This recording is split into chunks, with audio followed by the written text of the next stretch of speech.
11 Sports welcomes you to the following presentation of the Simulation Football League.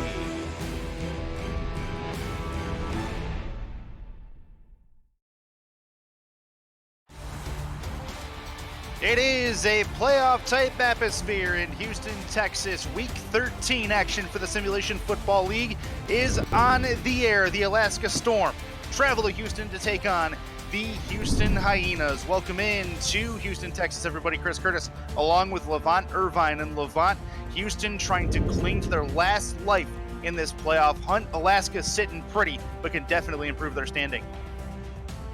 Yeah, and for Houston, this is like their big boss battle for them here. They come off of two straight back-to-back. They're going for a third here today, but they're, as you see right here, it's going to be really tough. They haven't beat Alaska ever, but they have a chance to try again today. They do indeed. Then they are sitting in a spot right now. They're 0-8 against Alaska all time, as you alluded to, but they've beaten two playoff teams in the last 2 weeks. They beat Mexico City, putting up 47 points on the Season 9 SFL champions. And then they also beat Chicago, who is a playoff favorite this season as well. 2 in a row against playoff opponents. They have a chance to do it to a third right here, and it keeps them in the playoff hunt. Your kickoff from Houston is next.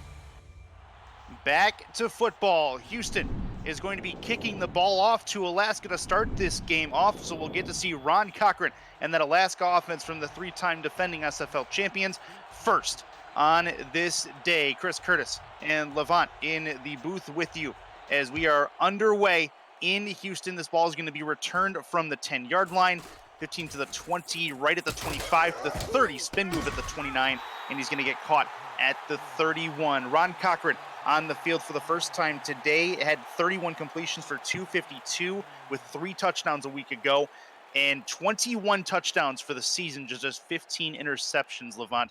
This man is a Hall of Famer, no doubt about that one. It's just a matter of time. And as we've seen in this league before, you know, if you have a great quarterback at the helm, they really drive your team downfield. This is going to be a draw play, real quick, rush to the right, and that's going to be a takedown, good tackle behind the line of scrimmage.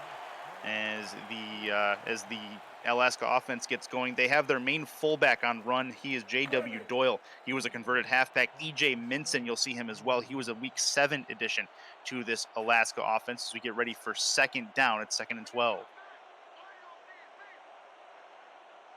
Under center is Cochran, split backs behind him. Plenty on the line defensively. They're expecting run, and they get a run. And that, I believe, is Doyle, who gets taken down right away, as I believe it was Chad Tackle that came up and made the play. Let's meet the rest of the Alaska offense real quick. We've talked about the running backs, Robert Merrill, Jeff Como, and Optimus Klein, your trio of awesome wide receivers on that Alaska receiving front. See what they can do here. Third down, likely one of them to be targeted here. In the gun. Left-hander Cochran throws short. Got to go forward. Not going to happen. That's going to be a 5-yard completion or 7-yard completion, but nothing much other than that. And that is going to be a 3 and out early in this game. Houston is going to get the ball back pretty early with good field position, it looks like. Yeah, not only that, Alaska tried to catch Houston off guard a bit with their opening script, going with a draw play on first down, trying to run again on second, but Houston didn't have any of it. Oh, punt nearly blocked as well. We'll get Houston the ball on this punt return. Caught at the 25, and he's taken down at the 27. It's only a 2-yard return on that, and we will then see Kentez Johnson out on the field. They dropped 47 points on Mexico City, as I alluded to earlier. Kentez Johnson, 5 touchdowns to no interceptions in that game, and it's a game they desperately needed as Houston's heating up at the correct time. We'll see what they can do on first down here as he starts off in the gun by himself on first down. Meet the rest of the offense here in a second. Looks to throw. Right side towards the sideline. That is caught for a couple. 4-yard completion. That one is for Leroy Brown. He's one of the wide receivers for this Houston team. The other on their elite tandem, DR Sim, is number 80 for Houston. And then they have they have an addition at number 13, Toby Giesland, sorry, he's week 8 edition, as well as their tight end. That is Dante Woodson. He's from week 7. Let's see what they can do. Warren Murray is their main bell cow in the backfield. He's the deep back on this 2nd and 6.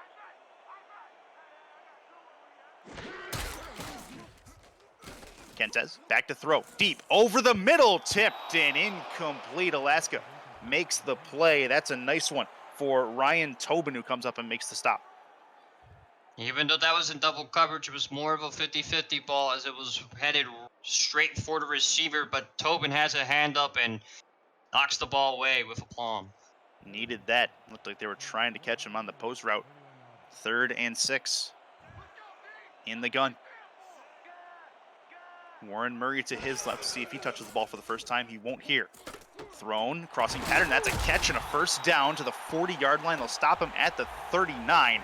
But that is indeed a new set of downs for the Hyenas. It's Toby Giesland. Yeah, that right there. Giesland replacing Fed in week 7 has been a revelation for this team. Coming across there on the slot, getting through for the first down.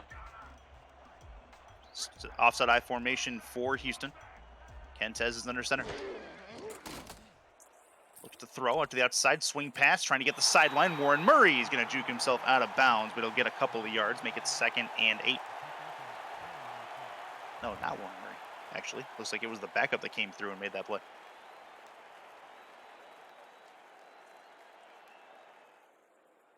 Houston 41 is where this ball sits at the moment. Still 8-17 left in this first quarter. Houston with a longer drive than their counterparts, at least early in this game.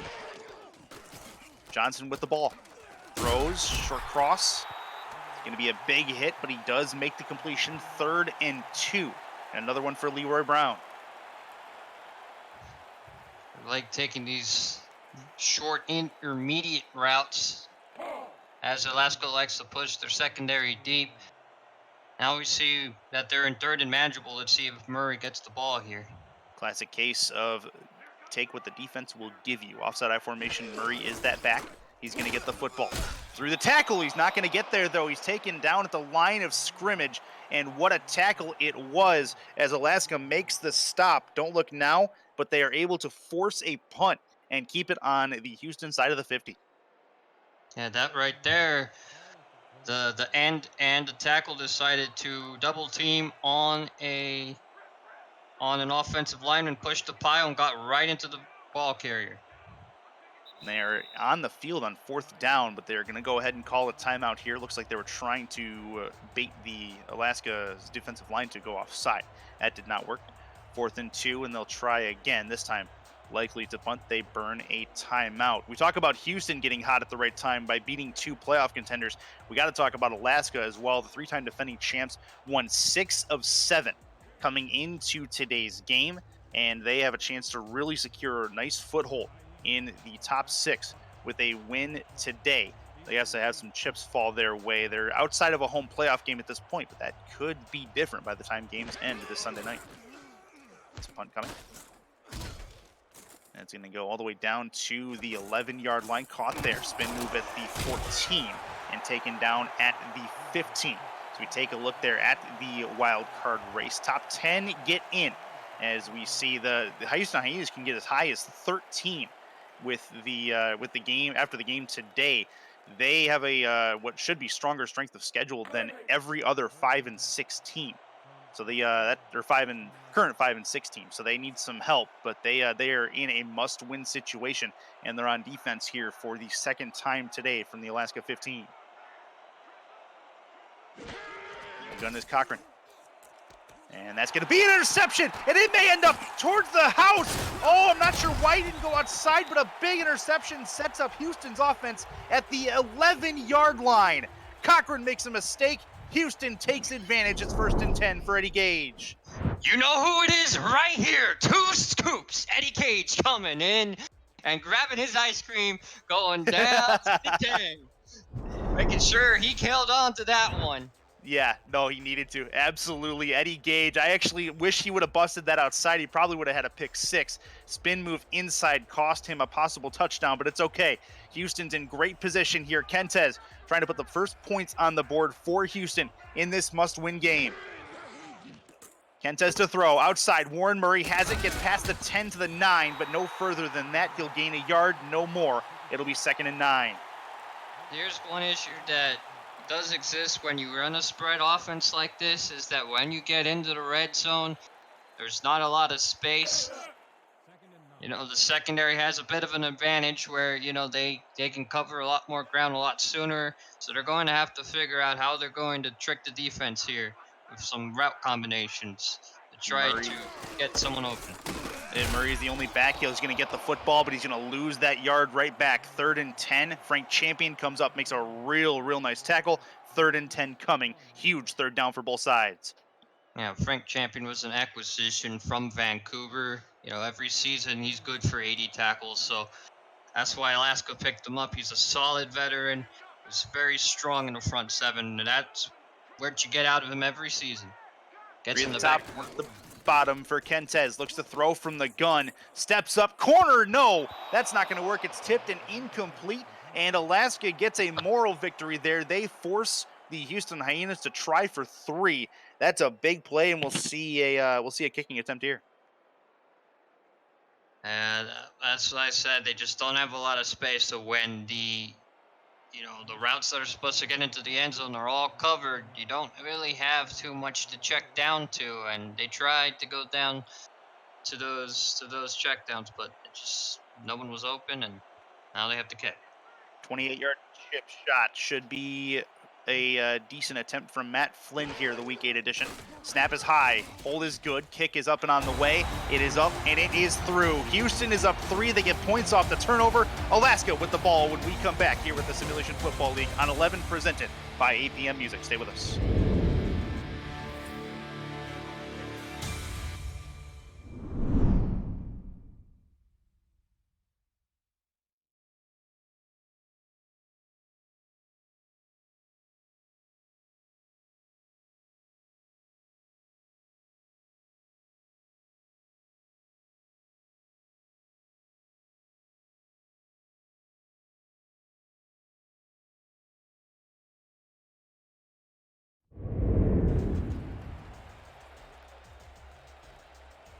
And back to it in Houston as Alaska is going to get the ball here as they try to redeem themselves after the first play from scrimmage interception that was nearly taken all the way back by Eddie Gage. Houston gets 3 points out of it.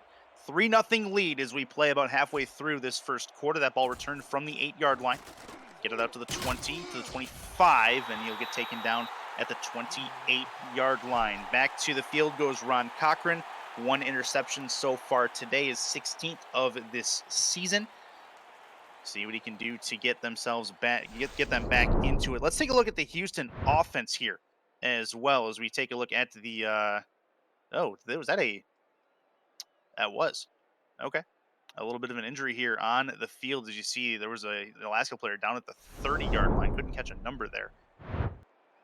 And we'll get an injury update as soon as we can. Houston's defense, as we have them on the field: Chad Tackle, Mike Johnson on the defensive line. The defensive ends, the late additions, Jacob Clear and Scott Suttle. And then the linebacking core, BJ Lovelace, Rodney Panani are on the linebackers. We'll get to the cornerbacks and safeties here in a second. Cochran has a ball over the middle. It is an 8-yard completion over that middle. 2nd and 2. Good work from Robert Merrill there. Robert Merrill is one of their top line slot receivers, and he makes catches that with the greatest of ease. He's a little man, but he's able to get right through defenses and find soft spots in the zone. Split backs here, handoff. That's going to be one through the middle, first down, and a few more. I believe that one was J.W. Doyle. We'll get a confirmation here. Hard to tell based on that number. It looks like that one is J.W. Doyle. His carry gets them a new set of downs. 1st and 10. Shotgun. Cochran. Handoff. Nothing doing. Real nice tackle to come up and make the play behind the line. It is Chad Tackle who comes up and makes a nice stop. When the play was snapped, they just fired right off the line and just absolutely annihilated the guard there. Got right into Doyle's face. Normally, you're supposed to get right into the line before the defense does, but there was nowhere Doyle to go on a fullback dive. Shotgun play for Cochran. On his 2nd and 15. That's going to be to the right, caught, but out of bounds he goes before he gets to the first down line, and Jeff Como is a little bit short. They're actually going to say it was out of bounds as well, which I tend to disagree with. 3rd and 15 at the moment, but they are challenging. Well, let's see. You only need 1 foot in this league. We'll see if he got his foot in. Hear the displeasure of the Houston crowd upon the announcement that they were challenging it. See if Como's able to keep it in. This is to the outside. There's one. Yep, that should be a catch. I don't think there's any doubt about that one. Yep. After review, the pass has been ruled complete. The catch was Yep. made. Okay, so it is a completed pass. That will make it a 4th and or 3rd and very little. I believe it's 3rd and 3 with that catch. I think he was probably 3 yards short. See if that is indeed the case, but a much more manageable 3rd down here for the Alaska offensive line. And not only that, it's also opening up the playbook to almost every play available now. Defense really has to keep on the lookout. 3rd and 4, Cochran back, steps up over the middle. That's a catch and a first down deeper into Houston territory. That's a grab at the 36. He's taken down there. Como again. You only really need a couple steps of separation to be considered open as a receiver. And right here, he had that 1 step, and that's all you need. He has it right where the receiver can get it, and that's all you need for the first. And upon naked eye view, it looked like the cornerback was with him, but Como also had the inside track on the corner, so he was able to get in and step up in front of that pass before the corner did. So very nice work. 1st and 10. Single back formation for Cochran. Deep over the middle and well long of the intended target. I think that was actually Como out there, but that's a long bomb gone incomplete. 2nd and 10. We got a report back from the injured player on special teams. Gerald Thomas will not be coming back to this game. 2nd and 10 from the Storm, 35 Fair enough. No more Gerald Thomas for the day. We'll see if that has any impact, but it'll be an offset I formation for Cochran. 2nd and 10.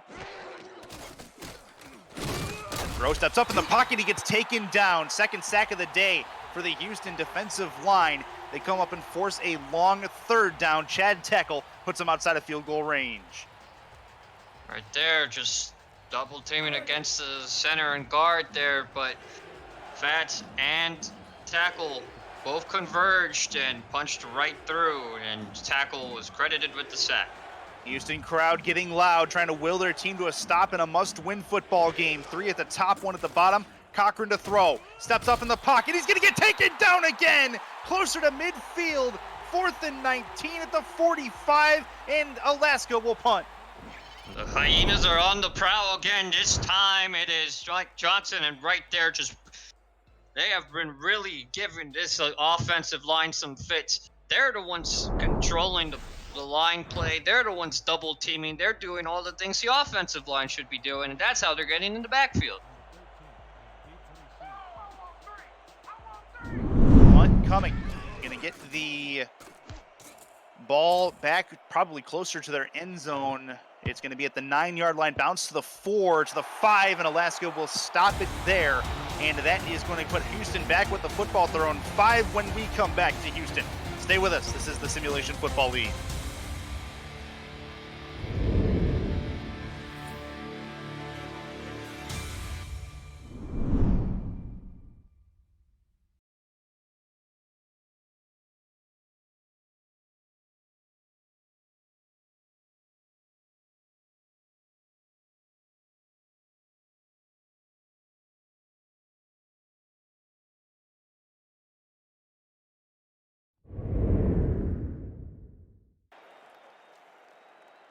You're back.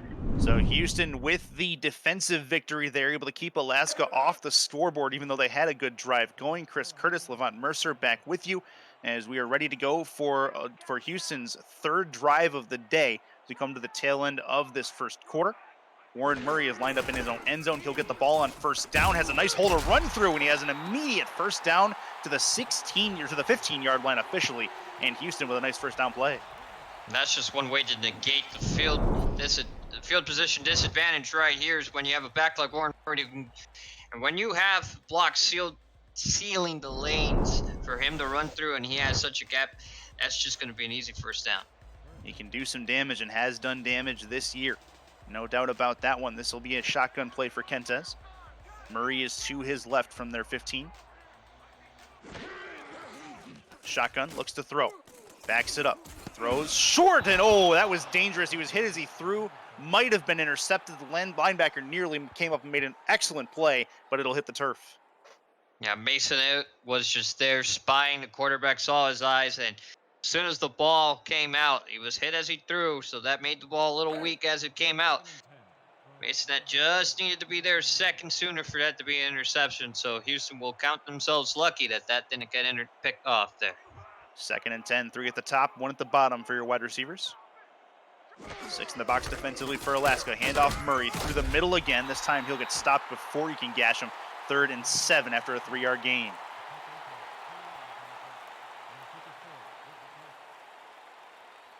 Getting out to the 18, they got to get the 25 as the line to gain. Get themselves a new set of downs. Kentez is in the gun by himself. That's going to be deep right side, and a diving attempt is not going to happen. A tipped ball, as that is going to hit the turf. 4th and 7, quick 3 and out for the offense as Ryan Davison was in the area.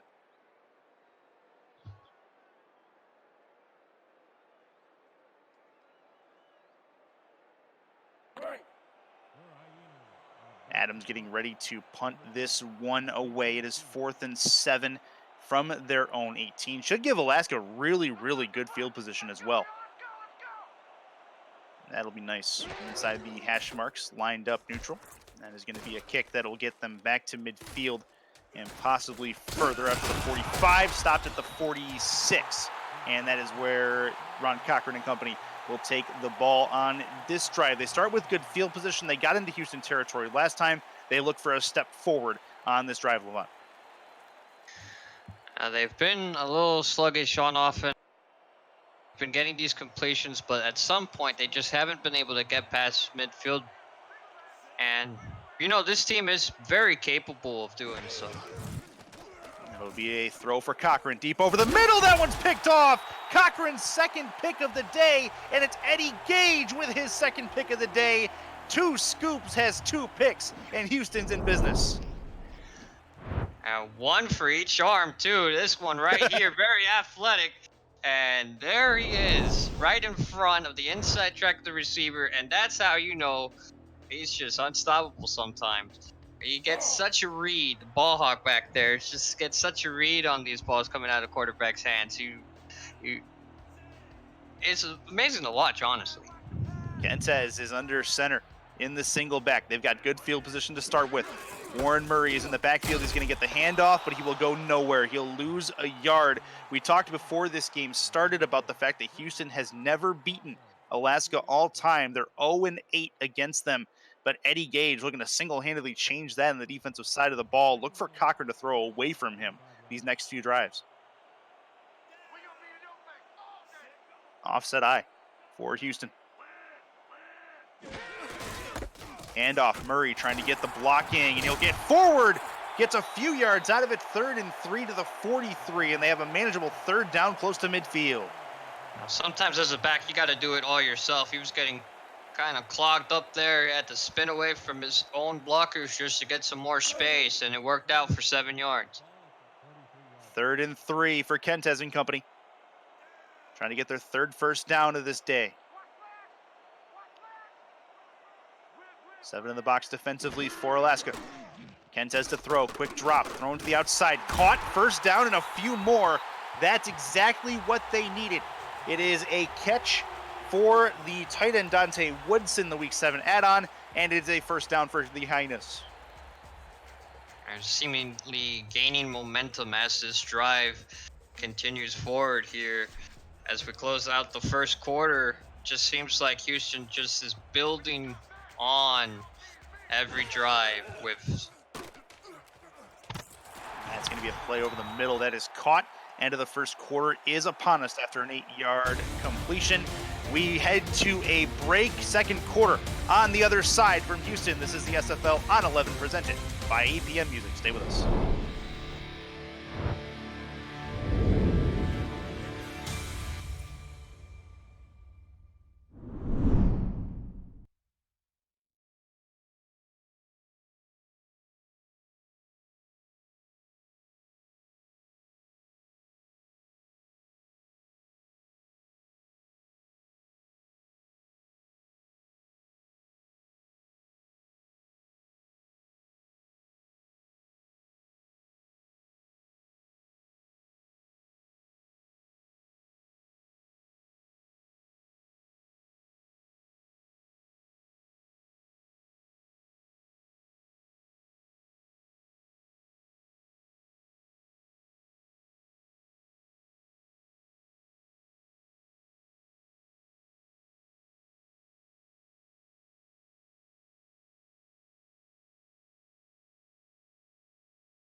And with that, the Simulation Football League is presented in part by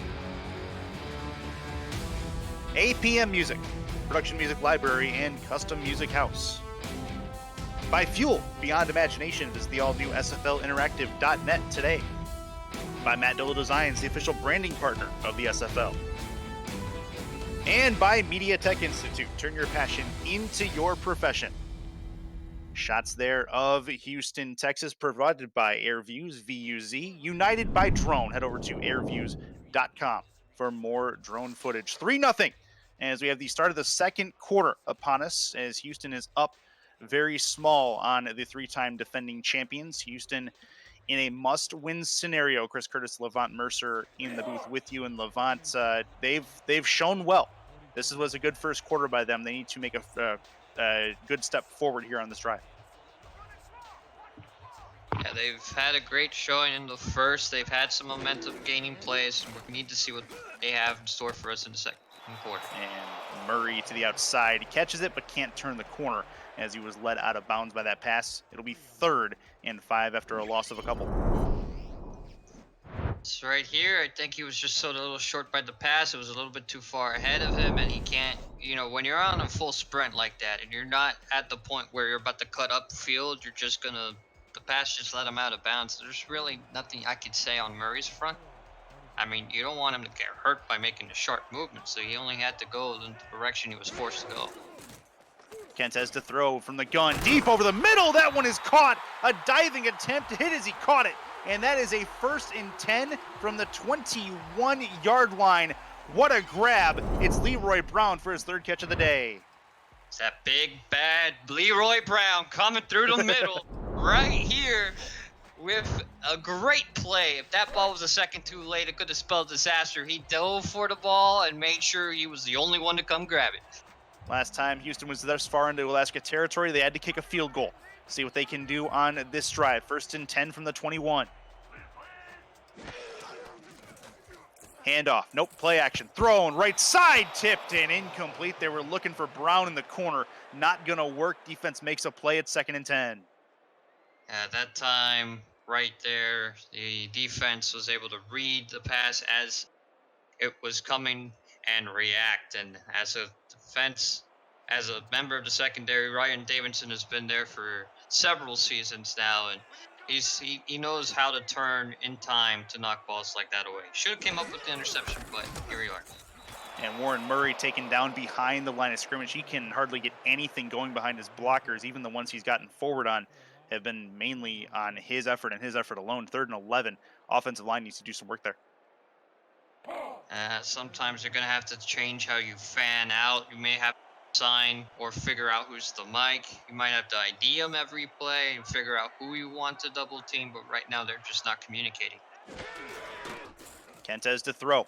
3rd and 11. He's going to get taken down. A double team sack at the 33-yard line. They'll say he was at the 30, 4th and a lot. And that puts him on the precipice of field goal range. Should be a long field goal attempt from here. You know who it was right there? Big sexy coming through. Alex Dominguez comes through with the sack, and that's what I was just talking about right here. When you don't communicate properly, you don't know who the mic is, and you don't know who to double team, that's an issue. And that's going to be a 47-yard attempt from the left hash, and it is up, and it is through. And Houston, 3 more points to add to the total as they take a 6-0 lead on the 3-time defending champions. Alaska to get the ball back and try to redeem themselves again. Yep, they've been doing a good job of bending and not breaking, and Alaska's offense is just going to have to wake up. And, Cochran has thrown 2 interceptions so far today, but he's had games where he started to and ends up at the end of the day throwing for 4 touchdowns. So Houston has to not be complacent and continue pressuring his quarterback. Ball returned from the 10 out to the 31-yard line is where he will be stopped. And that is going to get us a new drive for Alaska. Robert Merrill on that return. 1st and 10 for Ron Cochran, as you alluded to. The Ron Cochran does have some slow starts on occasion. We'll talk about that in a second. Let's mention this. Let's mention the schedule that we got going on today. We are not the only ones going to be on 11 today. We got more coming. Your next game is going to be at the 7:30 mark. That is Cameron Irvine, Charles Doherty, bringing you Mexico City and Tallahassee, 2 playoff teams doing battle, as that's going to be a play up the middle for 2 yards. But back to Ron Cochran real quick. Ron Cochran, he is definitely, he should be a Hall of Fame quarterback. I don't think there's any doubt about that. He is one of the ones with all-time marks all over the board, and he has a chance to make himself and his team a 4-time defending champion, which is unprecedented in the SFL. That'll be a handoff left side. Splitbacks is going to get them through another 2 yards. 3rd and 6 coming for Cochran and company. However, with that said, when you are pass heavy, as this team tends to be, you have to understand, you have to give your quarterback a little more help back there. He's been getting a lot of pressure in his face, and his receivers haven't been getting open. And BJ Loveless on the last tackle. He comes up, tries to make a tackle here, but instead it's Chad Tackle who makes that play. Houston gets the stop.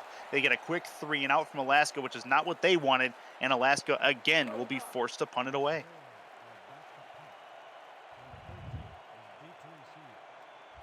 From their own 35, kickers at their own 20.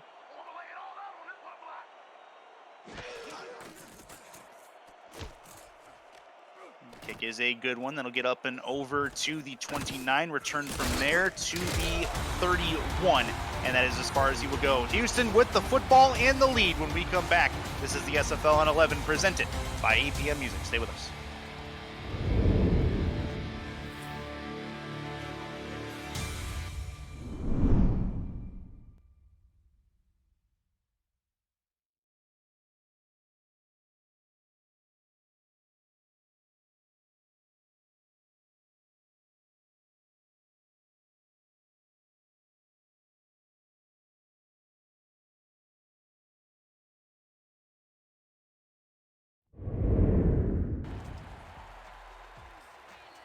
1. Back to it in Houston. They have the football and the lead. Kentez with a short field to work with here from their own 31. Shorter field, better field position anyway. He's in the gun with Murray to his left. Looks to throw, steps up, throws left towards the sideline. That is going to be a catch, an 8-yard completion. DR Sim, first time we've called his name tonight, and it's 2nd and 2. Well, sometimes he also has those games where he doesn't get involved until later, but he'll make those big, flashy, and glorious catches across the middle sometimes, and he'll make his presence felt. If he's not here right now, he's a Hall of Famer for a reason. He'll show up at some point in the game where Alaska's least expecting him to break out. In the gun is Kentez. Throws short over the middle, and wow, that should have been picked by a lot, and no good. The linebacker could not bring it in, and it's 3rd and 2. The species of duck there was mallard, and that's what came out of his hand right there. Because that right there, my friend, was a pretty poorly thrown ball, and gotta do better to get over the defense than that. The species of duck there was mallard. I like it. I like it. Kentez under center. He's going to take the drop back. Thrown short. This one's a duck as well, but this one actually hits its intended target. It's 1st and 10, shy of midfield. Well, sometimes you gotta do what you gotta do to get it done. And right there, Johnson went right back to the intermediate route, crossing pattern over the middle. This time, Alaska found themselves covering deep and got it through for the 1st down. Take what the defense gives you. Houston, the 47-yard line. Handoff Warren Murray trying to get forward. He gets through 1, and it doesn't get through 3 as he gets taken down after a 4-yard gainer. A lot better by the offensive line that time. They were able to get in front of when you have, and Warren Murray is a dangerous weapon when he has blockers guarding in front of him, but they have to watch out for this front 7. You know, there are dangerous predators lying in wait there on the Alaska front. They have to keep doing this. Offset eye. Kentez to throw deep over the middle. That one is picked off, and you saw that developing. Back to the 30, to the 40, the 43-yard line, the 42 is where they'll mark him, and he's taken down there. Have yet to see a number as to who that was. It was 36, Francis, who came up and made that play, and that's a nice one. Andrew Francis comes up and makes the play, the safety. I feel like he should have kept going through his progressions there, but let's give it up to Francis. Get away from his zonal assignment and cut him right in front. The ball was a little short. Once again, was able to get there and pick it off. But I felt like there was a receiver that I think that was Sim going straight down on a 9 that was wide open and should have been hit. Yeah, and he's shaking his head over there on the sideline. You can tell that he wanted that football. This will be a handoff, not going for very much. A 1-yard loss on the handoff. And Chad Tackle comes up, makes another stop. He's been all over the scorebook today with tackles and sacks. And it's 2nd and 11. Yeah, just like his namesake, on the back of his jersey, he's been making plays and tackles in the backfield. Split back. For Cochran. Cochran to throw to the outside. Tipped, and that would have been a pick 6 if he brings that down. And that did not work. Van Der Esch nearly made something happen there. It's 3rd and 11. He was able to make the read immediately. Sometimes to that in college where the quarterback decides, all right, I'm going to throw this out. The linebacker was able to read it immediately, made a great reaction to the ball, but was not able to come up with it. Alaska on 3rd down. They're threatening to go 3 and out for their 3rd straight drive. 3rd and 11. Cochran steps up, throws as he gets hit, and that one's picked off. Back the other way goes Houston again, and this one's returned back past midfield. What a play by the Houston defense. They get a 3rd interception from Cochran in this first half. He just takes a shot right here. Takes a heavy shot, and Hawaii 5-0, Anthony Weister with the interception right here. Comes in front and takes that away. Crazy play. Anthony Wayo comes up and makes a good play on the ball. The free safety, number 35, gets Houston back the ball with great field position. 3rd pick of the day so far for Cochran. First and 10 for Houston. They're playing like a team possessed on defense right now. They need offense to start shelling out. Kentez to throw towards the sideline. That's going to get caught. Not much to it. DR Sim had, nope, they're going to say he's out of bounds. Second and 10. Well, just look at where Alaska lies right now. They're in 6th.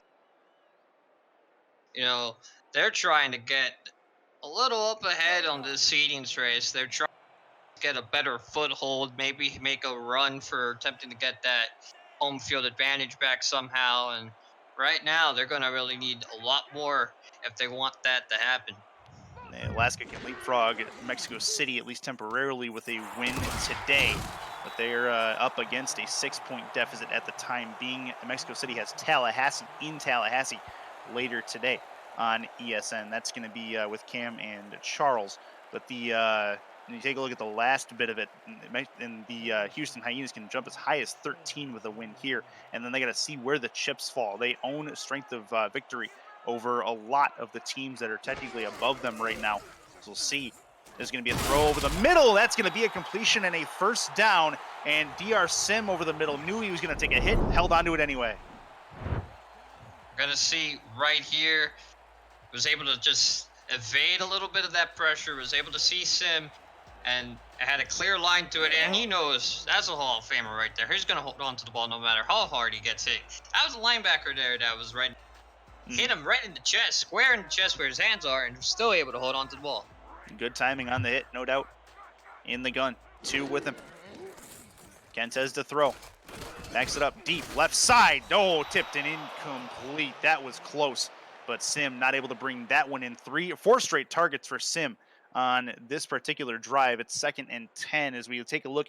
You can join the conversation at the Twitch chat on 11 Sports Next. It's twitch.tv/11 Sports Next. You got DR Sim in there, Eddie Gage, Iceman Gervin, AJ Today Jackson, of course. So you've got Narco Nukem, whole bunch of different players in this game are in that chat, and you can join the conversation live, twitch.tv/11 Sports Next.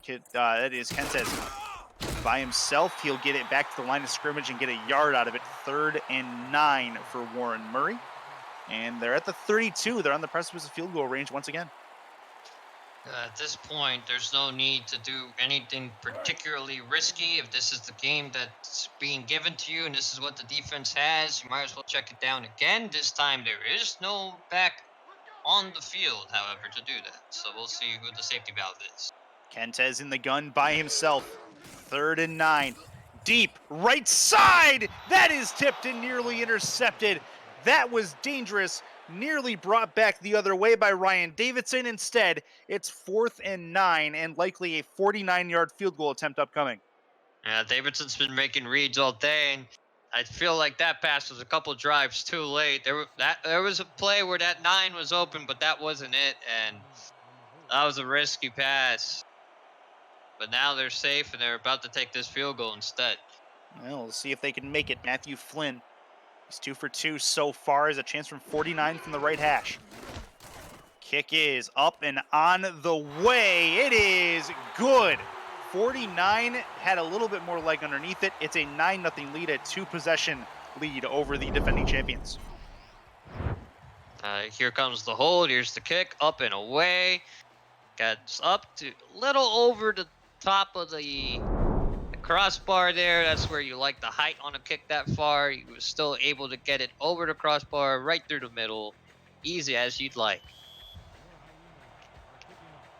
Alaska about to get this ball back after the field goal, down 2 possessions to the Houston Hyenas.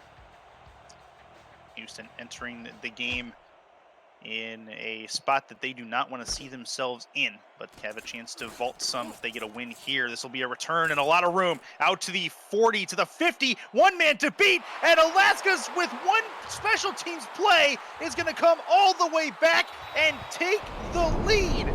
Oh my! Robert Merrill on the return, and that is a touchdown for the Storm. That was what Alaska needed, a big-time play from a big-time player. Here's Merrill coming off the middle. Everyone was grabbing on the line right there, and Robert Merrill turned on the jets, went to the outside, and he was all alone. and there was nothing anyone could do about that. A hurricane on his own, and storming into the end zone was Merrill for 6. Misspoke, not take the lead, but they're going to be down by 2 as long as the extra point has no issues. That's going to be in the air here very shortly. Trying to make it a 2-point deficit. Crowd is definitely quieted. No doubt about that. Snap is good. Hold is good. Kick is up and on the way. And it is up and it is through. 9-7. Houston still with the lead to this point. 3:27 left in this first half. But what a game so far. And at least the special teams is picking up for what Alaska has not been able to do on offense to this point. You will take points wherever you can get them, and No doubt. honestly, it is known that special teams, at least in some minds and some coaches, is a third of the game, and that third just got them 6 points, which is the third of more than 2/3 of the deficit that they have already had in this game. Now they're really close to coming back. Now Houston has to do something on this drive to really either milk the clock down to 0 to make sure Alaska doesn't build upon that momentum, or score themselves. Toby Giesland on the return will get the touchback, and back out on the field is Kentez Johnson. Johnson, no touchdowns at this point, but has led his team onto 3 field goal drives to this point of the game. Looks to throw on first down, plenty of time over the middle, finds the seam, and that is a great catch in the slot. Looked like a crossing pattern for DR Sim. He's been a favorite target of Johnson's to this point. But more of on the skinny post right there, was able. He was bumped a little bit, but not enough to really progress to the middle of the field. The hand was raised. Really not a lot of effort on stopping that there. And taking a look, don't forget the Alaska Storm received the football at the start of this football game, so the Hyenas will start at the second half with the kick heading to them. So a chance to burn some clock for the Hyenas. Get something going in the offensive side. Good run here for Murray. Looks like had some room. I think if he cuts that to the outside, he has a lot more room to go. Instead, he gets it back in. It's a 5-yard gain. I think that's been the case with a lot of these plays from Houston, both defensively and offensively. If they had just done this instead or done that instead, mental missteps here and there, they don't matter too much. But over the course of a game, you really need to key in on those. That's going to be a spin move for Murray, out to the outside, and he has some room to go to the sideline, to the 23-yard line. Big run for Warren Murray. His first real big one of the day, gets him into field goal range. Well, that time, he made the defense make a little bit of a misstep here, right there with that spin move, and it was able to breaks the tackle, was able to get big yardage on this play, making me look silly and the defense all in one. What a package. That's a great play by Warren Murray. Needed that. 2-minute warning is upon us. Back from a break here in just a moment. 120 seconds left before halftime. This is the SFL on 11 presented by APM Music.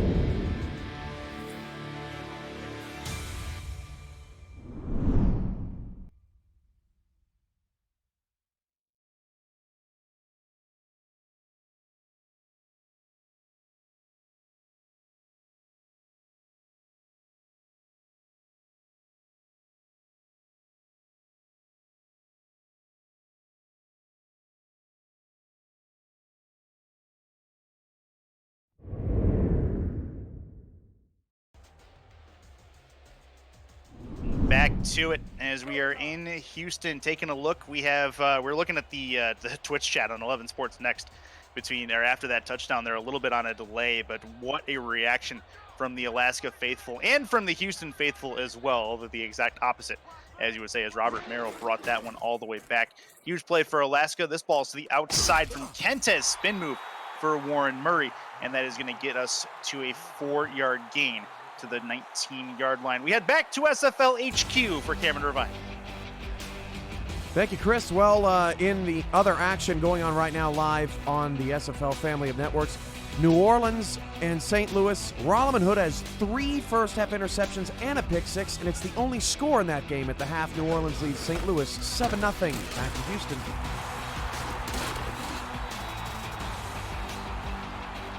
Oh, and as we get back to it, Warren Murray has just busted his way to the goal line.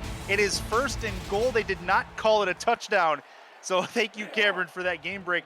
We are looking square in the face at Houston trying to get their first touchdown of the day, and has a chance to take a 16-7 advantage on here, though they lose a little bit of ground. It's 2nd and goal. Great effort by Murray on both plays there. He was able to just come through the middle on the last one to get that big yardage all alone. And on this one, he was able to have a little more of his effort on his own to get in. Can he get in here? He cannot, still at the 1-yard line. 3rd and goal. They're going to try to go no huddle here with 35 left. They have a couple of timeouts, so they can definitely use them if need be. Kentes to the outside. Swing pass. End zone. They finally do it. Warren Murray gets them in. That is a touchdown to the pylon, and the Hyenas have the first score of the day for their offense. If you can't get it through, up the gut, just hit him in the liver, go outside. That's what they did right here. Pot shot right to the outside here, swing pass right through, catching the defense a little tired, a little off guard. No one covered the flat, and right through for the score, Warren Murray, who has really been the star of this drive. Yeah, he's been the star of the offense so far, with the exception of maybe DR Sim for Houston. Trying to take a 9-point lead again, make it a 16-7 contest. Extra point pending. Flynn with the kick, it's up, and it is through. 16-7, and yet, as Cam mentioned earlier, how about that? Rolleman Hood, 3 interceptions in the first half for the New Orleans Pharaohs, including a pick 6. Crazy game out with St. Louis and New Orleans as of right now, but they're at halftime, will be at halftime as well, as the Alaska Storm will get it one last time before we head to the locker room. Chris Curtis, Levant Mercer with you. Robert Merrill, who already has 1 touchdown on a return, has the ball at the 10-yard line. We'll see what he can do here. The outside, this time they penetrate and get to him without much consequence. 28-yard line is where they will start it. I mean, they take a couple shots downfield at this point. Levant, you have Ron Cochran, who has 3 interceptions in this first half. I'd be willing to bet he'd want to play it safe, but we'll see what the coaches have in mind. Alaska does have quite a few plays in their playbook that are able to get down the field real quickly, and we've seen it before in the 4th. But right now, they're seemingly about to go to the half, maybe, the way they're lining up. Oh, that'll be a catch, but it'll go out of bounds. And that is going to be a 6-yard completion. Good work from the Storm offense there. I believe that was J.W. Doyle on that catch and run to the outside. But they stopped the clock, which is important. So important, allows them to realign, reset, and also have more chance to get downfield. Split back formation for Cochran. Plenty in the box defensively. Handoff through the middle, and that is going to be a run forward. Not much to it. Only a 1-yard gainer. They'll run no huddle. 3rd and 3 with 13 seconds to go. Clock continues to tick, tick, tick away. Handoff again, and again they get taken down. 4th and 2, and that is going to bring us down to the last play of the first half, and that is going to do it for the first 2 quarters in this one. Hyenas with a 16-7 lead on Alaska at the end of the 2nd quarter. We turn it to you, Levant Mercer, for your first half thoughts. So, welcome to the 2K Halftime Show. And right here, we're just seeing a very strong, aggressive defense coming from Houston, leading the way. And we just look at the stats right here. 3 turnovers caused by this, 3 takeaways by this defense right here, 1 by Eddie Gage. That's what really got things started for Houston. And the momentum pretty much was with them most of this first half. Outside of a return by Robert Merrill, Alaska really couldn't get much going, and that's not something we're used to hearing. When it comes to the Storm, you know, they tend to be a very strong offensive team, but, you know, the defense has been able to get pressure to the quarterback, was able to get in the backfield, get these key stops, and was able to really mess with Cochran's timing. On the other side of things, Alaska had been doing very well on defense themselves, holding Houston to 9 points coming into midway through the second, but couple key runs by Warren Murray on a probably tired defense was the difference so far, getting a touchdown there, and that's what really has us where we are right now. Well, you said it best when you were talking about Houston. They're getting pressure to the quarterback, but what can't be underestimated is the amount of pressure that is being caused by the coverage. They're playing well defensively. Houston is on all three levels of that defense: the defensive line, the linebacking core, and the secondary. I love what the coverage is doing, staying with those Houston receivers and really not giving Ron Cochran an out and making him make bad decisions over the middle of the field. They've gotten 3 interceptions from him so far, and I think part of that has to do with the fact that he's breathing. They've got the defensive line breathing down his neck, and he's for one of them, he was getting hit as he threw. Yeah, that's one of the keys really that they're going to have to continue with in the second half, is continue getting in Cochran's face. Now, there is something of note that I do see an issue with when Houston comes out offensively. If Warren Murray's having a great day, they're having a great time, but Kent has really got to get through his progressions.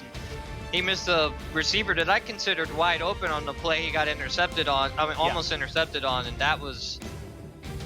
He got intercepted on that play, and that made a difference on that drive.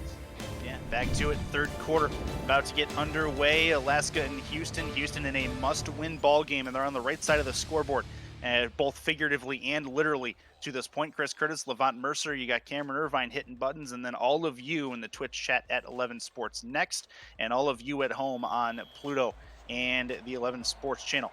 We are back to it. Third quarter about to get underway. It's ball at the 30. And Houston going to get the football to start this drive. They have a chance here to put themselves up by 3 possessions if they get themselves a good drive going here. This will be back to the 15, to the 18, and no further. Kentez Johnson, you alluded to him throwing the interception in the first half. Other than that, been fairly serviceable, but Warren Murray has absolutely been the star of this Houston offense. Yeah, drives that Warren Murray has gained a significant amount of positive yardage, they've scored for the most part. On drives he's been stuffed, well, it ended up in punts or the interception of note. So they need to look to other options as this game goes on. Oh, that's a problem. Another mallard right over the middle, and that was the same linebacker who missed that one earlier, missed it here, and that is 2nd and 10 off the ball hitting the turf. And that's something that, like I was noting before, that they really need to watch. That was Jimmy Menjivar there over the middle. Could have came up with the interception, instead let it hit him in the chest and onto the turf. But that's what I've been talking about. They really need Kentes to get his head in the game a bit. Senior leg formation, that's going to be Warren Murray. Wouldn't be surprised if he touches the ball on this second down. Nope, it'll be a throw. This time it's a swing to the outside. Going to try to spin through 2 tackles, not going to go. It'll be a 2-yard completion, 3rd and 8 at the Houston 20-yard line. This is a rather precarious situation considering the field position right now. If I was Houston with a lead, I would attempt to play it safe, knowing that, there's a little inconsistency, but we'll see what they decide. Trips on top. Trips on top. Kentez trying to move out of the pocket. Is he get taken down? Alaska's defensive line gets to the quarterback and forces a 3 and out. Massive takedown there to get the ball back in Alaska's hands. It's big, sexy Alex Dominguez. When it comes to crunch time, he's really one to bring the wallop, and that's what he did right there. Was able to get through on his own. You don't leave a center by himself, and he, as we see it again, just WWE takes down this man, smacks him down onto the turf, and just, quarterbacks really got to watch themselves back there when Dominguez is on the field, because he's brutal, violent. The second sack of the day for Alex Dominguez causes a punt from Houston's own end zone. That should get it back to midfield and possibly a little bit further. Return back to the midfield stripe. He's going to get taken down on the Houston side of the 50. So Robert Merrill can't do anything with that, but back on the field is Ron Cochran, who quite frankly is looking for a much better second half. However, the bar is not particularly high that he needs to raise at this point. No, it hasn't, but he's capable. His ceiling is high. Who we're talking about, a potential Hall of Famer here in Ron Cochran. He could have one bad half and come back in the second guns blazing. We'll see. He's going to try to send it to the left here. He will, just as he gets hit. That's going to be a completion, a 1-yard completion. Not much to that, and it'll be to J.W. Doyle on the outside. Yeah, Houston's been really getting effective pressure through the line here. Have been able to just confuse and confound this offensive line with different schemes and ways of getting to the quarterback. Some stunts there, right there, and you know, Chad Tackle's been able to get easy lanes to the quarterback, and we highlighted him here, and he's been having a great day so far. Between Chad Tackle and Mike Johnson Fats, they've been very, very good on the defensive line. And again, they stop a run through the middle. That's a 1-yard gainer. That was Minson, I believe, who came up with that run. Not much to that one. It'll be 3rd and 8. Yeah, Houston has not. I mean, Alaska has not been able to really get into 3rd and manageable very much. This is another 3rd and long situation, and now Houston's dropping back deep. This will be a throw from Cochran. Plenty of time. So this time sent it deep right side, tipped and intercepted. No way! Back the other way, come back to the 30-yard line. And my goodness, it's Eddie Gage again. He went 3 scoops this time. 1st and 10 for Houston off the tip. And this time, the only fault we could really give here is to the receiver. It was a wide open pass right here. There was really no reason to drop that there, and he just hit him in the hands, came up, and you know what's gonna happen. Gage has been on fire so far today and was just able to just come back, grab it, and now Houston's on offense again. I believe that was Jeff Como who actually tipped that ball. Couldn't tell because of the numbers. Either way, single back formation for Houston as we get back to it. This will be a play action for Johnson. He's going to throw over the middle, and again the linebacker drops a potential interception. This one a different one, but either way, 2nd and 10. Well, that time it was Jason Julien who was dropped back in coverage a bit there, but wasn't able to get hands on the ball. But that's what I've been talking about. He got hit as he threw, and at this point, we're just talking about a whole pond. Not even ducks in. Many ducks. There's a pack of ducks. This is an I formation for Houston. Murray's the deep back. Handoff, Murray got some room to go. Spin move past 1. Another spin move. Gets him still going. He's got a 1st down and a couple more out to the 42-yard line. Murray has been an absolute showman to this point and continues to do it here.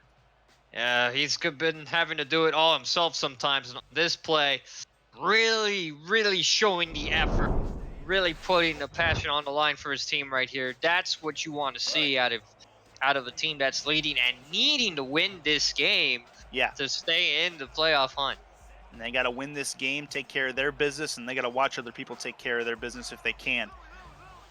3 in the backfield for Kentez Johnson. Plenty on the defensive line. They're expecting run. Kentez will throw. The outside, Warren Murray has a spin move chance. Double spin is going to get him a couple more yards, get him a 3-yard gain to the 46. Yeah, there's been that 2nd and 3rd level effort there by Murray has really been the difference for Houston's offense so far today. Runs that should have only been 1 or 2 become 5, 6, and 7. Passes that are supposed to be 1 or 2 end up being 3 or 4, and that's all because of Murray's continuous efforts. That's going to be a tackle behind the line, and I think it was Big Sexy that came up and got him. That's a big play for Alex Dominguez. That's 3rd and 8. Alex Dominguez has one of the highest smolders in the league. If you get off the line, guard knows what's happening, he's going to get in that backfield. No doubt about it. 3rd and long for Kentez Johnson and company. 3 at the top, 1 at the bottom. Looks like Alaska's playing man. They will. Kentez to throw. Plenty of time. Caught. 1st down to the 35-yard or for the 45-yard line into Alaska territory. They needed that. It's DR Sim. He just has these soft, secure hands right there through the middle. He had a defender. If you're a good receiver, a step's all you need. That's all he got. Right for the 1st down with those soft hands going down safely to the ground. Single back formation. Handoff. Murray trying to find a hole. He's going to get taken down. Blocking did not do him any favors there. It'll be 2nd and 11. When the guard pulls, you have to know that you have to get there in time. This time was not able to. Just came around a little too late. Was not able to seal the edge and just left a free lane for the defensive end to get there. Single back again. 7 in the box defensively. See if they send any extra help at Kentez here. Kentez to throw, they send 4. Plenty of time. Pocket hold, that one's picked off. Plenty of room to run to the 40. Is that Ryan Davidson? It is. I think that's going to be to the house. Touchdown for Alaska. What a play. And that's a Storm touchdown that'll bring them back to within a possession. I don't know who he was throwing to exactly. You have it right on the number. David, who made the play, and that's just one of those times you have to throw the ball away, live another day. But this time was just forces the ball, was not able to read the cut, and Ryan Davidson just stayed in place, saw where the ball was headed, took it, turned on the jets, and went straight to the house. Quite frankly, he's been biding his time all day, made plenty of awesome coverage plays so far. You had to think, as far as Ryan Davidson was going, he was going to make this happen, able to take that one to the house and get his guys back in it. The defense doing a real good job of biding their time for Ron Cochran to get back in this football game. 16-13 at the moment, extra point coming. It is up, and it is through. 16-14 as we go to a break. Houston going to get the ball back here in short order. Stay with us.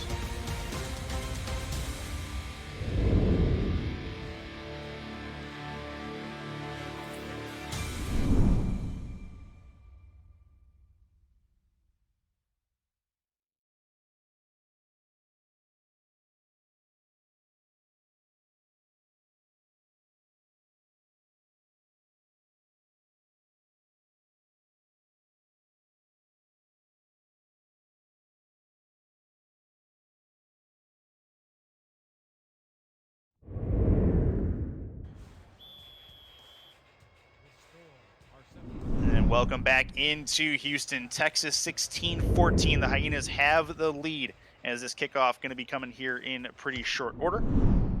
And it is on the way back to the about 10 yards deep in the end zone, but they will run it out.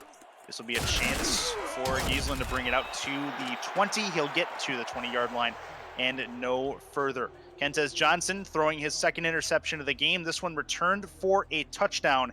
And quite frankly, probably should have had a couple of more interceptions to this point, but he will take the fact that he has a 2-point lead and a chance to win as we come halfway through the third quarter. When you get back on the field, you just have to shake it off. You know you've had a bit of a rough day, but you know you got to get back out there. Shotgun for Kentez. High snap brings it down. Caught left side. That's going to be a 4-yard completion, not much further than that.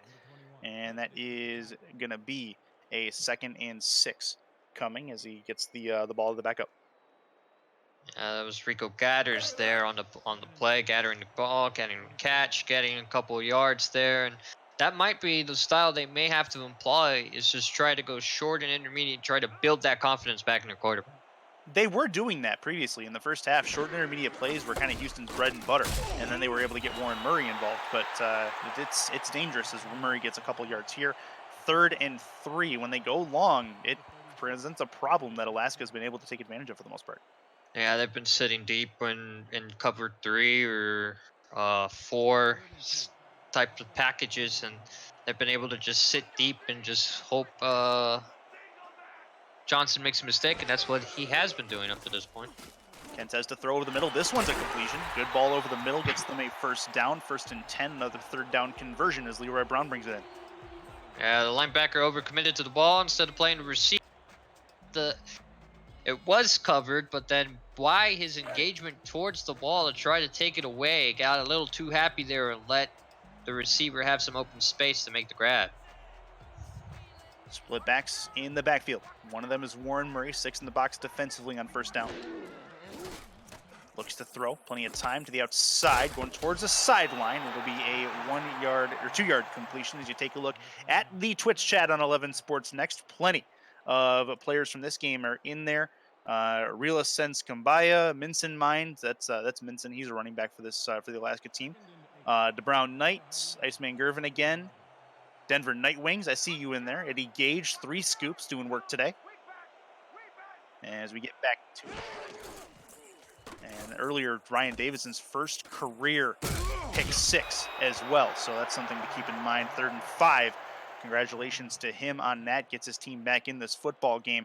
Murray gets a couple yards on that 3rd and 5 as they try to extend this drive on 3rd down. Now that they're in a more manageable spot, they might want to try some slants. They've been having a bit of some pressure up the middle. Kentes just needs to get the ball out quick and in a hurry. There'll be a handoff. Warren Murray through the middle, got a first down and a couple more. He's going to extend the drive himself with the help from the blocking 1st and 10 as he eclipses the 100-yard mark. And that time he had all kinds of help. Went right through the A gap, no one shot through, and had enough blockers in front of him. Could have went for more even. If it wasn't for Tobin there trying to bring him down. Wasn't fooled by the spin move. 1st and 10 on the Alaska side of the 50-yard line at the 48.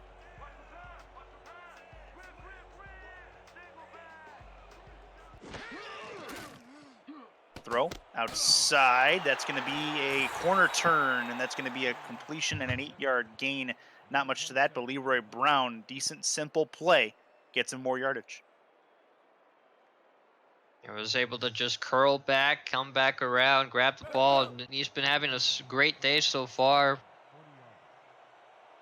A couple receptions, couple key receptions in different drives, so he's been very vital to this offense so far to this point. It'll be a handoff. Warren Murray, plenty of room to run, trying to break through. He has another first down, moves them into close to field goal range. It'll be a 51-yarder from here. Either way, good work from Houston's offense to this point in this drive. Yeah, they're playing a little bit more conservatively. They're playing with a little bit. They have to conserve this lead, and they're just doing a good job of making sure that, they're working on ball security this drive, and it's been working. Oh, we got to dive forward. That was nearly problematic, but they'll get back to the line of scrimmage. Heads up play by Murray to dive forward there. First, it'll be 2nd and 10. Yeah, all throughout the day, different members of the Alaska front been able to get into the backfield occasionally, make these stops. They really got to work on who's the key man here. They got to ID the Mike and double team the right defensive lineman. Kentes to throw from the gun by himself. It's a crossing pattern and a catch, and it'll be 3rd and 2 after an 8-yard completion. And that's a nice play. Don't forget, we got more to come today. Mexico City and Tallahassee going to be the next game on 11 Sports. That's going to be Cameron Irvine and Charles Doherty. A lot of playoff implications for that one to go as well. And Tulsa, where that team is going to be a big playoff implicator for this Houston team should they come out with a win. This will be a throw to the left and a catch for Warren Murray. That happens later tonight as well. So a lot more SFL action in Week 13 as we close in on the start of the postseason. 1st and 10 at the Alaska 21, just outside of the red zone. Good drive so far by the Hyenas.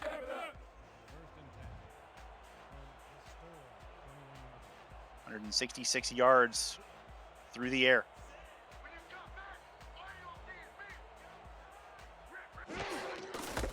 Handoff. That is Murray. He'll dive forward again. So you could say a sign of a good quarterback, diving forward when you know you are struggling to get forward. Yes, that's he was just reminding his running back, say, hey, I need you to push forward for these yards. Yes. He just got tripped up by a turf monster, let's be real. Yep, it happens.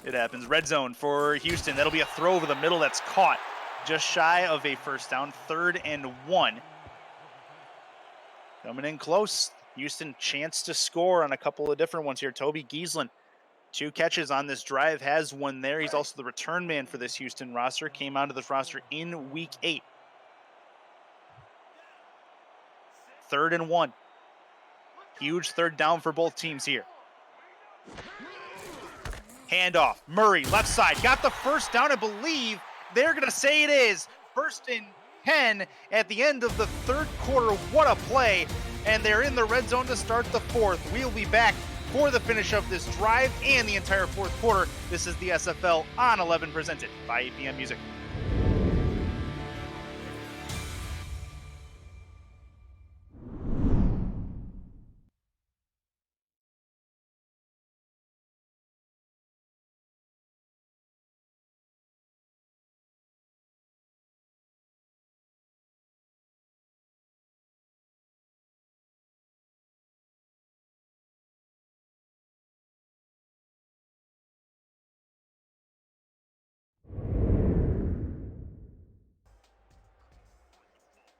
Back to it in Houston. Houston trying to finish off a real nice drive as we are at the end of the third quarter, start of the fourth. Chris Curtis, Levant Mercer with you. Cameron Irvine back at SFL HQ monitoring everything. 16-14. The Hyenas are in a must-win situation. They have a chance to go up more on the three-time defending champions from the Alaska 11-yard line. In the gun is Kentez. He has the football, looking to throw. Throws, right corner of the end zone. That's picked off in the end zone. Alaska with a crazy, crazy catch in the end zone. Will get it back to the 20. And don't look now, but Alaska has the football and are only down 2. It's Andrew Francis again. Right here, we have a one-on-one ball, right? A 50-50 ball, one-on-one with the receiver. Jumps up, grabs it, and takes it away. And that's big for Alaska, who's trying to come back into this game, and it's absolutely deflating. You can hear me over the crowd right now. That's how quiet this has gotten here in Houston. Ron Cochran back on the field. Split backs formation, looks to throw. Plenty of time, deep right side. That ball is caught towards the 43-yard line. They'll mark it at the 42. And another long one for Alaska. They've burned him on the right side a couple of different times in this game. What a grab. Optimus Klein, first time we've called his name. Absolute dime right here, too. Optimus Klein was able to just split the difference between two defenders and write him a check while he was at it.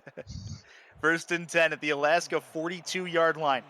Houston that's gonna be a big problem for them, that pick in the end zone. Looks to throw to the outside, towards the sideline. That's caught, and that is J.W. Doyle to the outside. It'll be a 6-yard completion, and it's second down. This is a crazy, crazy turn of events. You saw Houston or Alaska wait to get on the board until the kickoff return from Robert Merrill. That was a big one. Eddie Gage has 3 interceptions today. Ron Cochran has a total of 4. Anthony Wayo has the other one. Kentez Johnson has thrown 3 interceptions today.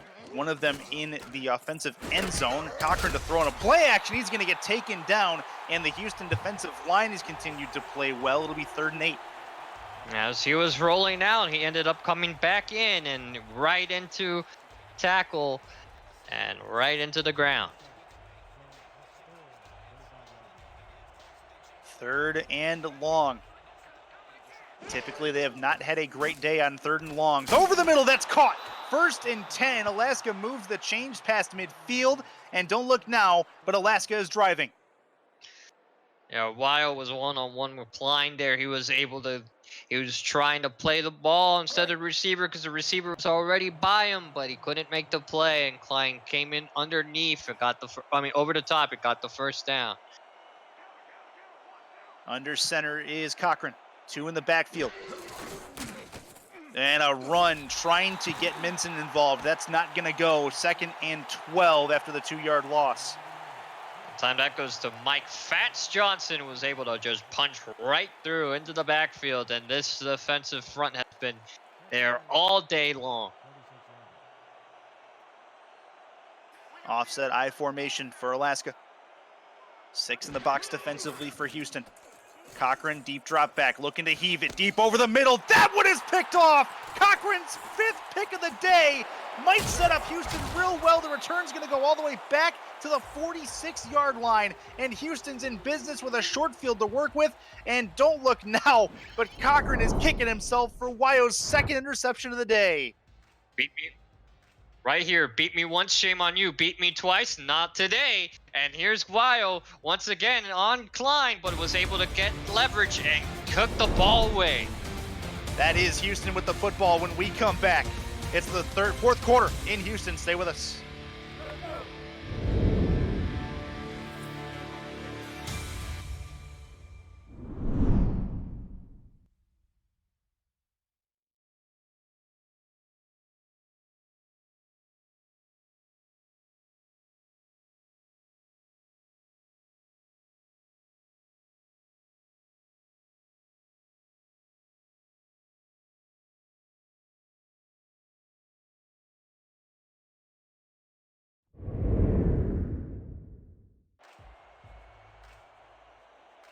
Back to it in Houston in a must-win game. Their defense has loomed large. Talking about their secondary in the Hyenas.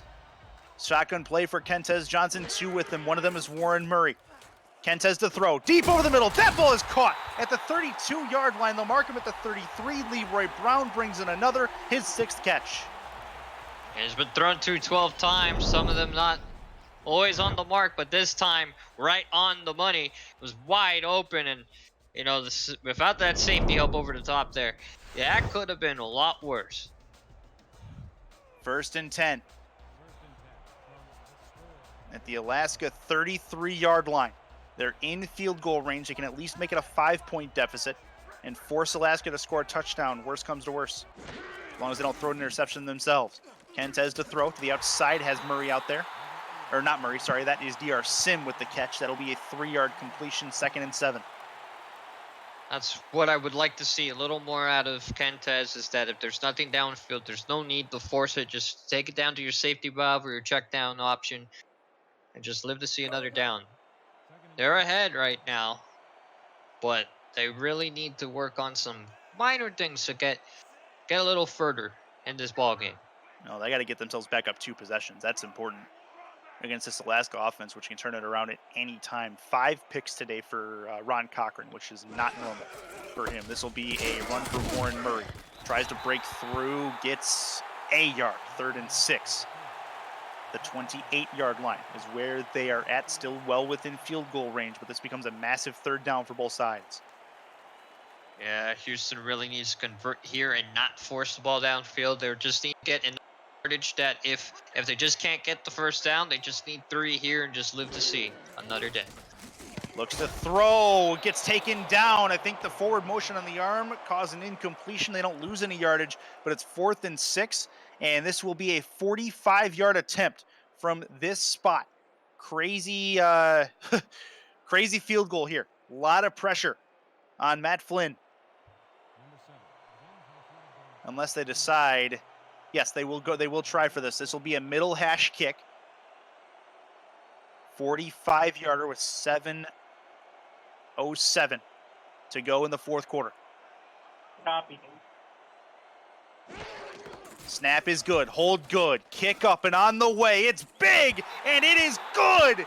Big kick to make it a 5-point deficit. Give Houston a chance to hold Alaska to a touchdown only. And that is a huge one, as we see Matt Flynn's kick, plenty of leg on it. And that is going to bring us to Alaska's next possession, 1914 Houston over the Alaska Storm. We'll be right back with Alaska's next drive. Stay with us.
Tonight's Simulation Football League broadcast on 11 Sports is presented in part by Nation's Best Football, helping NFL, college, high school, and youth players to help hashtag secure the bag. By ScoreStream, official live scoring app of the SFL. By Sector 6, custom esports jerseys and apparel in the exclusive SFL shop provider. And by Spygo, dedicated to the craft of audio. Shots of downtown Houston on the highway, brought to you by AirViews. That's VUZ. For more drone footage, head over to airviews.com. United by drone. We're back to it. 19-14, Alaska about to get the football. They're down a possession. Need a touchdown. 7:02 left in the fourth quarter of play. Chris Curtis, Levant Mercer with you. Robert Merrill, who has one return touchdown, is going to try to get another one here, but it'll get taken down at the 29. Levant, this is a huge drive for Ron Cochran, and a bigger drive even for the Houston defense as they try to keep their playoff hopes alive. Yeah, they know that no matter how badly they have been beating Cochran all game long, to fourth quarter is his domain. And the closer we get to the end, you keep poking the bear, he's going to wake up at some point. They really got to keep getting at him. Ooh, that was tipped and should have been caught. Incomplete it goes. It'll be dropped by J.W. Doyle. That is for 2nd and 10 upcoming. And those are the plays I'm talking about. They really need to not only continue bringing that pressure, but when you see signs of weakness like that tip ball right there, they need to come up with those. They have been doing that all day, but you're going to be looking back at plays like that in your nightmares if something happens. 2nd and 10 from the Alaska 29-yard line. Doyle and Minson, your two backs. Handoff. That is Minson with the carry. He's going to bust forward. That'll be a 4-yard gainer. 3rd and 6 coming up. Or I'm sorry, that is J.W. Doyle, sorry. I thought they'd switch spots. Either way, 3rd and 6 on the horizon. A huge 3rd down for both sides. What would it do for the momentum of Houston if they're able to limit them to a 3-and-out on this big drive? Low snap, brought in by Cochran, thrown to the outside. That ball is caught. Did he hold it in? Looks like he did. That's a completion. Optimus Klein has the completion, but it's 4th and inches. I wouldn't be surprised if they take another look at it either way, just to make sure. It would be very difficult because one of the keys here is forward progress for him was not in the direction of forward. He came back for the ball, went out of bounds. Going backwards, they decide not to challenge it, perhaps because of that. That's a big stop then. 4th and inches, the punt is on the way. Houston's going to get back the football. That's going to be a return from Giesland. He's going to get taken down at the 23-yard line. Back on the field comes Kentez Johnson, and if you ever need a drive to kill some clock and get points, it is this one for the Houston Hyenas. They're in a spot right now where they need a huge play. They need one big play to really secure this game and not quite put it on ice, but they'd give themselves a 2-possession advantage if they do.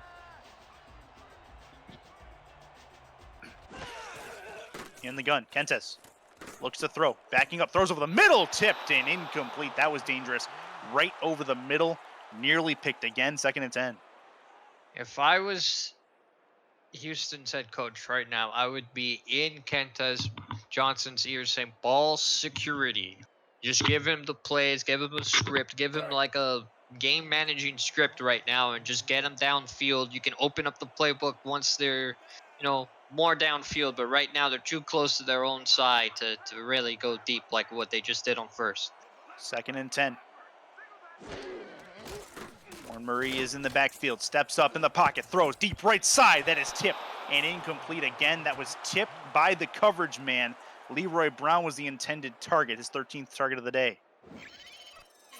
There it is again. Ryan Davidson just one-on-one with the right here. And he's just been winning those contests on those outside right here. He hasn't Brown. He just was in better position there. And this is what I'm talking about. They can't keep testing the secondary. And if they do, you better make sure whoever you're throwing to is actually open. 3rd and long for Houston. Last thing they want is a 3-and-out. Kentez is in the gun by himself. Looks to throw. Pump fake, steps up in the pocket, deep, left side, going for it all. It's tipped and intercepted finally. Back the other way comes Alaska, and they have the ball in Houston territory. The tip drill works beautifully for the Alaska Storm, and Andrew Francis with his third pick of the day. They keep testing it, and sometimes you just fail the exam. There is just an F right there. F in the chat for Houston, because that ball was just signed, sealed, and delivered, sent straight to AF Andrew Francis. Another one for Andrew Francis, and this is a big drive again for Ron Cochran and company. He's in the backfield, he's in the backfield by himself. Empty backfield. 1st and 10. Plenty of coverage for Houston. Thrown short. That's a catch. It's a 9-yard completion. They'll say 8 to the Houston 34. They are in field goal range now. Not that that's what they're looking for. No, definitely. If you're Alaska right now, you need to be in the end zone, and you just can't. All the momentum back. The crowd's quieted once again, and now Cochran should be getting in his zone. So they really need to get at him here. Under center, looks to throw, steps up. No, he's going to get taken down. Houston's defensive line makes a huge play to knock them out of field goal range. Crazy sack by, I believe that was Fats. Yes, it was. Right through the middle, through the center and guard. Got his arm right over the shoulder, swim right through it, right into Cochran for the sack. In the gun.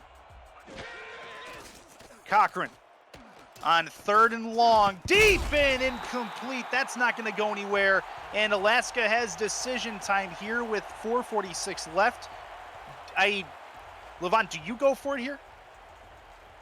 Going for it here I feel like if I'm Alaska, being this close, you're really not in range. I feel like you should, but they will not be. But I feel like in this case, they should. So 4th and 10 will put a punt together. Houston nearly blocked it as well. That's going to hit the ground at the 7, bounce to the 4, and get taken down at the 4-yard line. We will have Houston's next drive right after this. Stay with us on the SFL on 11, presented by APM Music.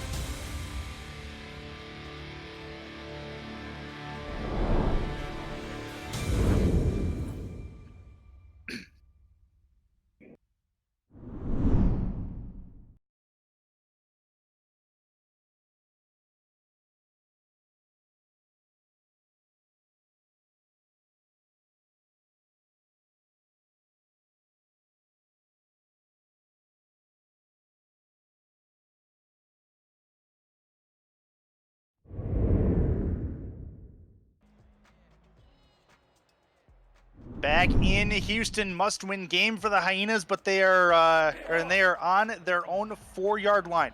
To start this drive, got to get some forward progress going, get themselves out of the shadow of their own end zone. 4:38 left in the 4th quarter. Chris Curtis, Levant Mercer with you for the last bit of this game. Handoff, Warren Murray going to try to find a hole. He does. Gets a couple of yards. He'll have a 5-yard run forward to the 9-yard line. That'll give him some more room to operate. And here's the wild card race. Again, you have to understand Houston really needs to win the game, put themselves 13th, and they have the strength of schedule and victories differential against over some of these teams, and that's going to be real vital for them to keep the lead. They have to have it. They absolutely have to have it. This is an elimination game for them, essentially. This is Warren Murray spin move as they get 2 more yards, get them to 3rd and 3. Talking about the top 6, Alaska has a chance to get themselves above Mexico City, at least temporarily for the moment, as Mexico City plays Tallahassee later tonight at 7:30 on this very network. But that's a big game as well, Mexico City and Tallahassee, as they try to keep the playoff implications going. Huge Sunday, one of the biggest Sundays in season 13. I formation for the Hyenas. Murray going forward. He's going to bust his way through the first down marker. That is 1st and 10. Going back to the wild card race real quick, the Hyenas can get themselves to as high as 13. And then they have a whole bunch of teams above them that are tied, I believe, at 5 and 7. They just need they need 3 of those teams to lose. and still make it, I believe is how the math shakes out, as long as they win this contest here. They've won 2 straight, not including this one, over playoff opponents in Chicago and Mexico City. So a huge last couple of minutes of this fourth quarter this is going to be a 2-yard gainer for Warren Murray. Yeah, it has, and this is what Houston really needs to be doing is just stay calm, keep it easy, just keep pushing forward, and milk the clock as far down as you can go. Offset I formation. Murray is the deep back, plenty on the defensive line. Count them 7 for Alaska. Their own 16. Murray sees something in the protection, calling it out. Handoff. Murray trying to get to the outside. He's not going to do it.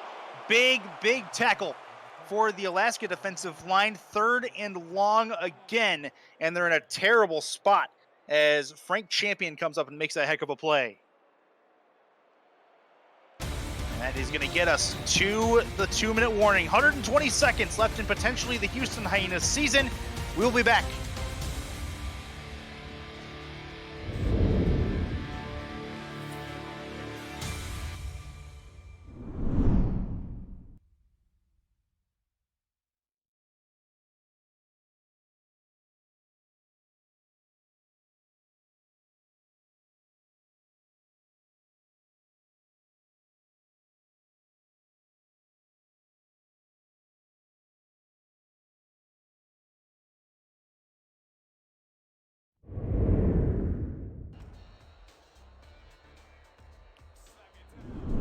We are back. Big 3rd and 11 from the Houston 14. They got to get it to the 25 for a first. Kentes is in the gun. Looks like it potentially could be a throw on 3rd down. They do not want to leave time on the clock. This is going to be over the middle. Deep, tipped, incomplete. Big stop defensively for Alaska, pinning them down, and there's an injured player. It's Alex Dominguez. Big Sexy is on the ground, not moving. And that is that's a dangerous play, and it could hamper Alaska's defensive efforts for the rest of this game. Yeah, he just got caught up there, just landed awkwardly on his knee. When you have that much weight right on your knee like that, it's gonna buckle under the pressure, and bad things can happen. But now Houston's got to punt this ball away, and now it's going to be in the hands of Cochran, who's going to have to do something for Alaska when the offense gets back on the field. He's got to do something. He has not been able to figure this Houston defense out today, but this game is on his shoulders. Houston's defense, or Houston's season is on his shoulders potentially, as this is going to get out to the 46 on the return. Short field for Ron Cochran in the biggest drive of this game with no imagination left there. Houston's defense, who's played very well on all 3 facets to this point, has stopped or has not allowed a Ron Cochran offensive touchdown. They need to continue that. If they can get themselves one last stop, potentially, this is going to be a huge, possibly season-saving win for Houston. Throw to the outside, getting out of bounds. Nothing much to that. They caught the ball out of bounds. It'll be 2nd and 10. That right there, a lot of pressure in his face. Had to throw the ball and get it somewhere. Took it to the only place he can get it to go. Check down, and now it's 2nd down.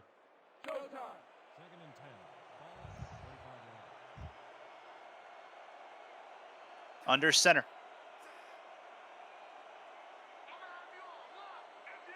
Cochran. Empty backfield. Looks to throw. Plenty of time. Moves towards the pocket, and he's out of the pocket. He's going to run for the 1st down, and he's 3rd and inches. I would argue that I thought he was across, but it's 3rd and inches here. This is a major 3rd down. 4 on the line for Houston in the no huddle. Empty backfield. Looks to throw. Throws short. That's caught. Oh, man. 1st and 10. The drama tightening here with 1:16 to go. Cochran to throw. Steps up. Deep. Right side. That's intercepted. Back the other way. Houston got the play they needed on defense, and they turn the ball over with 1:06 left in the 4th quarter of play. Oh, my. That is Aiden Davis who comes up and makes the interception. brings it back out of the shadow of the end zone, and Houston might survive this. Might. Right there, you just see Aiden Davis. Look at that man. Hasn't made a day, but came up, jumped up, game blouses. Easy as you like. Just comes up and makes a big play in prime time, showing out for Houston. 3 in the backfield for Kentez Johnson. Warren Murray going to try to break some clock down. He's going to get a couple of yards. 2nd and 6. Alaska will start their first of potentially 3 timeouts. Oh man, you see the Twitch reaction as well. Everybody going crazy for that play by Aiden Davis. Ron Cochran's 6th interception of this game. And Houston figured out this Alaska offense and is on the precipice of beating 3 playoff teams in 3 weeks to possibly get themselves in. I think it would be a disappointment at this point if they didn't get in, if they are indeed to hold on. Warren Murray, run right side through the tackles, got a 3rd and 2 upcoming and a huge 3rd down to possibly seal this game. Yeah, at this point, a big dirt down right here to make sure that they sign it and deliver it to Alaska. What they need is this 1st down right here. You need it. This is absolutely your ball game. Murray's in the backfield. Kentez under center. That's an offset I formation. Got 1 receiver out left. Handoff. Murray got some room. Outside. 1st down. He got it.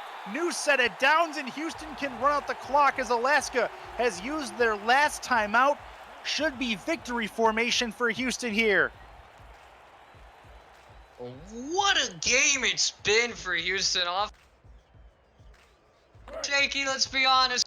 Defense stepped up to the plate and had a really great game, beating the back-to-back after back-to-back weeks of beating several playoff teams, and now they are well on their way on probably getting to the big dance themselves. They have had a great game, and they might potentially still be in it for the playoffs. They're I wouldn't say probably yet. There's a lot of chips that have to fall their direction to be able to get this to work. But if they don't make the playoffs, I'd be hard pressed to say that it's a disappointing last 3 weeks of the season. You beat Chicago, you put up 47 points on Mexico City and beat them, and then you at home beat Alaska, the 3-time defending champions. This is a crazy 3 weeks for Houston and their fans. And congratulations to DR Sim and company. If you don't get, if they don't get into the playoffs, congrats on a good season and a great last few weeks of it. But I'm hoping for this team to be able to get in. That's going to do it as we hit the final zeros in the 4th quarter. 19-14, Houston hangs on. Levant, your post-game thoughts. Defense and running game. The general facets of a smash mouth team came out today in full display. As you see right here, the time of possession enormous, the amount of turnovers exceptional, and you know they've had a bit of a struggle in the passing game, but plays like this with the defense just being all over anything Cochran wanted to do, holding Alaska to 14 points. You don't often hear Alaska being held down to 14 points. That's true. You know, that's a feat on its own, and they've been on a roll for 3 weeks in a row, beating teams safely in the playoffs. It would be such a shame if they didn't make it. And you know, this is a team to watch. If not this season, perhaps next, because this team's on absolute fire right now.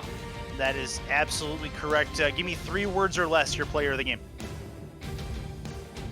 So, Eddie Gage. Got it. Okay, that'll work. Eddie Gage, that's actually a pretty good pick. I'm going to say it's probably Warren Murray. We'll see, in fact, where that goes. But what a game it has been, as we see. And no small feat by Matt Flynn either. Able to make 3 field goals, I believe it was, as he's able to get his team points when they needed them most. And that turned out to really be the difference. Robert Merrill, in a losing effort, returned kickoff for a touchdown. Ryan Davidson, his first pick 6 as an SFL player. Huge congrats to him, as well as Andrew Francis coming up with 2 interceptions as well. Total of 10 interceptions in this game by both quarterbacks. That is something that Houston and Alaska will both have to work on should both get in. into the playoff picture. But what a game from Houston as they get to the mark they needed to get. They're in a position now where they jump to 13th potentially, but they have to have some chips fall their way. Player of the game, it turned out to be Warren Murray. It is indeed him for 131 on 29 attempts and 1 receiving touchdown. That is all from Houston. For more, log on to simulationfl.net. This has been a presentation of the Simulation Football League. I'm Chris Curtis, that's Levon Mercer, saying goodbye and good night from the Lone Star State. We'll see you at 7:30 here on ESN for Mexico City and Tallahassee. Have a good night. See ya.